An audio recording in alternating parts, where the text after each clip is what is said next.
Hoje vamos falar do empate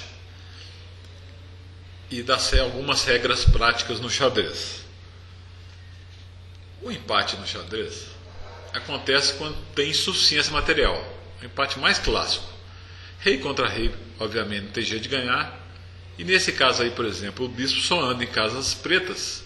Basta o rei ficar em casas brancas que ele não vai levar mate. O mesmo acontece com o cavalo. O cavalo sozinho não consegue dar checkmate no rei das negras. Por exemplo, né? Se um cavalo no lugar do bispo, não vai ter jeito de dar checkmate, porque o cavalo ataca a casa branca e depois casa preta, não tem como dar mate. Dois cavalos só dão mate se o adversário tiver um peão.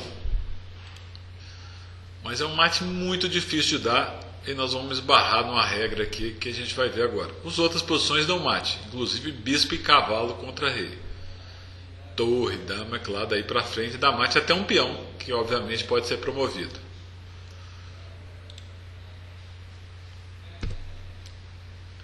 Essa posição aí é o segundo caso de empate. É a regra dos 50 lances. O material é muito igual, uma torre para cada lado e 2 peões para cada lado. Só vai perder a partida se alguém cometer um erro muito grave. O lance no xadrez, lembrando, é a jogada do branco e a das pretas. Por exemplo, as brancas jogam torre F4. As negras respondem torre A7. Foi feito um lance. Como a regra diz, são 50 lances sem captura e sem mover peão. Vai contando um por um. Eu faço mais um lance, o preto faz mais um lance, por exemplo, né? A torre volta, torre F3, a torre vem para E2, atacando o peão das brancas. Vai seguir lances sucessivos aí. Se em 50 lances não tiver nenhum movimento de peão ou de captura, a partida é declarada empate. O jogador pode contar e quando a partida anotada está na planilha. Se mover um peão, por exemplo, nessa posição, o branco mover H3, reinicia a contagem todinha. Mas vamos supor que continue 50 lances sem nenhuma troca, nenhuma captura de nada e nenhum lance de peão. Vai ser empate. Nessa posição aí, por exemplo, a tendência de empate depois de torre A7, por exemplo, é muito grande. A outra regra, que é muito confusa, mas é muito simples, são 3 posições idênticas, como se fosse uma repetição. Então, se a posição repetir 3 vezes em qualquer sequência, não precisa ser em seguida, a partida é declarada empate. Se um dos dois jogadores pediu empate, é declarado empate. Nessa posição, por exemplo,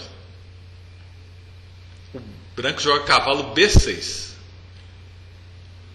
A torre está atacada e ela não pode subir porque ela vai ser capturada pela torre inimiga. Então ele joga torre B8. O branco joga cavalo de D7. Reparem que o cavalo foi lá para frente agora, em vez de voltar para a casa que ele estava, que era C4. Torre C8, e a torre veio para a coluna C. O cavalo volta para B6, novamente atacando a torre, e a torre volta de novo para B8. Repetiu pela segunda vez a posição inicial. De novo o cavalo vai para D7, a torre agora vai para o outro lado, A8. O cavalo volta para B6 e a torre, se voltar para B8 agora, repete pela terceira vez a mesma posição idêntica, como se fosse uma foto dessa posição aí. Então, só para ficar claro, não precisa ser os mesmos lances para repetir e nem precisa ser na sequência exata. Tem que aparecer o mesmo diagrama, a mesma posição, 3 vezes seguidas. A confusão vem muito por causa da regra do perpétuo. O cheque perpétuo vai ser empatado nessa condição dos 3 posições iguais. E normalmente ela ocorre assim. Essa posição aí é uma posição que eu mesmo joguei contra o João Bosco Ladeira, um jogador 4 vezes campeão de Minas Gerais. Eu de branca joguei dama toma C6. E ele jogou dama E2, me colocando numa situação muito difícil. A dama está ameaçando capturar o peão de E4 e o de H5. Eu joguei torre toma G7, que parece um lance muito ruim, porque está entregando a torre. Rei toma torre. Mas a intenção era dar o cheque perpétuo da seguinte forma: dama F6 cheque. A única casa que o rei pode sair desse cheque é G8. Dama G5 cheque. A única forma de sair desse cheque é H8. Dama F6 cheque. E a gente chama de cheque perpétuo porque o rei vai ser obrigado a ir para G8. E é um cheque em G5 que ele vai ter que pagar 8. E esse cheque vai ficar eterno. Claro que depois de 3 posições repetidas vai ser declarado um empate. Nesse caso aí foi considerado um empate. Outro tipo de empate é o comum acordo. Durante uma partida, se os dois jogadores acharem que a posição está muito igual, muito sem graça, ou for benéfico para eles no torneio, eles podem acordar um empate, um propondo empate por outro. Se aceita empate, o adversário aceitou, a partida está empatada por comum acordo. Das regras práticas que é importante lembrar, a peça tocada no jogo ao vivo tem que ser jogada, ou seja, eu toquei na dama. Eu não posso depois pegar a torre e mover com a torre. Eu posso pensar o tanto que eu quiser, mas depois que eu peguei na dama, eu tenho que mover com a dama. Se eu tiver com a dama na mão e não sei que lance que eu vou fazer, eu posso voltar lá para a casa que ela estava, mas sou obrigado a jogar com a dama. O valor relativo das peças no xadrez é baseado no número de peões. Unidade de peões. O peão vale 1 ponto. Então o peão preto aí tem o valor de 1. O cavalo e o bispo valem 3. A explicação é que o bispo só anda em casa preta. Então anda metade do tabuleiro. E o cavalo, apesar de andar nas duas, no momento ele ataca a sua casa branca e depois que ele move, ele passa a atacar só casas pretas, quer dizer, não ataca as duas ao mesmo tempo. Então, bispo e cavalo valem 3. Alguns livros põem 3,5 para o bispo. Mas 3 dá para entender muito bem por quê. Devido à metade do tabuleiro sempre que eles atacam. A torre vale 5, porque ela tem uma grande mobilidade e, ao contrário das duas, ela consegue atacar as casas brancas e negras de uma vez só.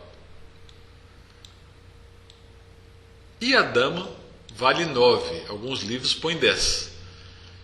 Se uma torre vale 5 e um bispo vale 3, a dama somando os dois, que ela pode andar igual um bispo e uma torre, ela já valeria 8. Mas por ela ter essa possibilidade de mudar a diagonal também, né? Por exemplo, né?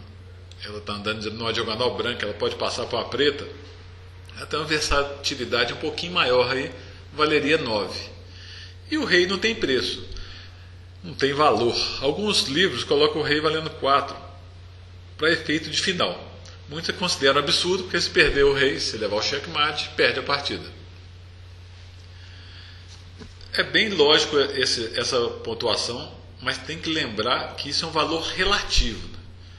Em algumas posições, um peão, por exemplo, chegando próximo da promoção, o valor dele pode mudar. Uma peça com ação ou uma peça sem ação pode mudar bastante a avaliação da posição. Né?